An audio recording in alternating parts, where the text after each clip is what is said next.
170. So there's about 5 pages of commentary, lengthy citations, in regards to the meaning of malasta and the application that is found there. In fact, I think if I recall correctly, yes, what did I do with the... Oh, left them all the way over there. Be right back, just a second. Like I said, my distance vision is improving, my close-up vision not so much.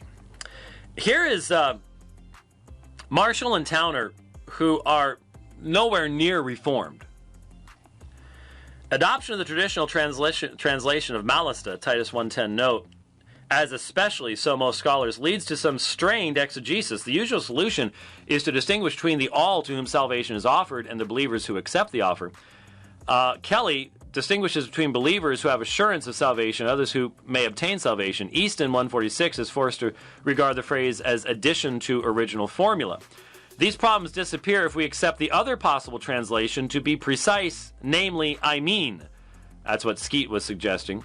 All is thus limited here to believers, citing Knight again, but the universal emphasis remains all people are potentially believers. So even Arminians recognize that the application, that you're pushing malasta into a meaning that in the papyri, for example, it does not bear. I would simply direct you to the extended citations that I did provide at that point. But again, in this situation, he's abandoned the field of battle. The field of battle was 1 Timothy chapter 2.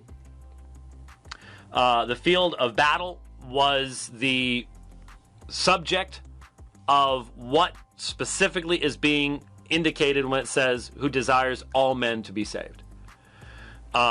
He's ignored the context, ignored the counter-argumentation, and yet made accusation that the other side was doing that.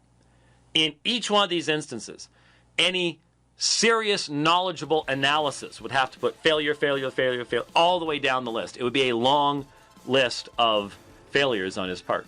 All men. Text, context, co-text within the epistle itself. Your exegesis is not exegesis, it's eisegesis. It's ludicrous. Okay, it's ludicrous. Has a foundation been given for that kind of language? None. None. Therefore, when you give as a summary the accusation of your exegesis is ludicrous, when it is you who have failed to the nth degree to even begin to interact with what you just listened to. What's really going on? We really at that point have to ask the question, how can you be so vacuous in your argumentation?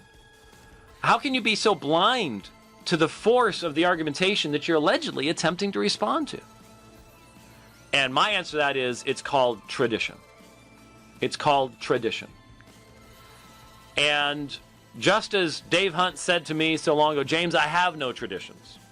It seems that the Jacob Proshes of the world do not recognize the overriding presuppositional character of the traditions that determine their own understanding and create eisegesis on their own part. And that's exactly what you had here. I hope that that was useful to you. We can go ahead and take that down. Because it really does illustrate the many, many false types of examples, false forms of argumentation that are out there. You'll want to catch the next video feed that I'm giving you and get it queued up for you there. Now, put the clutch in. Oh my goodness, is it really 11:52? Oh. Sorry. No, what? It may end up being that way. It may end up being that way. I've been gone for a while. I'm sorry. But it's good. It is good to be back. What's that? Pull the mic closer to me. What you gonna do now, Rich? Huh? What you gonna do now? Huh? I got floods out here.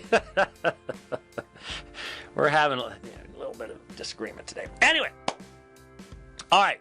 Another thing that I listened to And I thought about doing a Radio Free Damascus and stuff. We will have to sort of. It would be not. Is it possible to put a bookmark once this is fully rendered? Can you put a bookmark into the comments that would allow a Muslim to go straight to this part of the discussion? I mean, we can do it. We can do it with our debates. I would assume that once it's rendered and stored, that it's bookmarkable at that point. Tell Dave to do it, huh? Okay, all right. Well, I'm not sure when he's gonna get around to it, so I would like to be able to do this. The Dean Show. The Dean Show. If you have listened to this program, you know that many, many times I've interacted with guests and people that have appeared on the Dean Show. Now, Dean in Arabic means religion. The faith, the religion show, but sort of like more like we'd call it the faith, not Amin, but Deen is the religious things that you do. It's your religion. So the Dean Show does not represent in many instances the best of Islam, but it very often represents the most common in Islam. And once again, you know, today, more evil. 2 Muslims go into a Roman Catholic church in France, slit the priest's throat. 84 years old. Now, that's brave. Yeah. Good. Yeah. A terrible thing. And the reasons for that are many. And again, I just repeat the fact that within Islam, the sources from which they draw, I can't see how they can produce reformation. But we can't allow that to stop the conversation and the reaching out and witness, because Paul stood there watching the first Christian martyr Stephen's blood flow from his wounds. And it'd be very, very easy for us to hate Paul, but God had purposes. God had purposes. Now, those men who did what they did today, they're dead. They have no hope.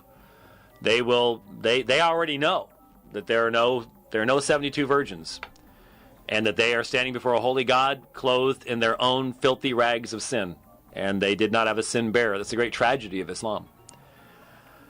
But we must continue the conversation. We must continue to reach out in love to the Muslim people.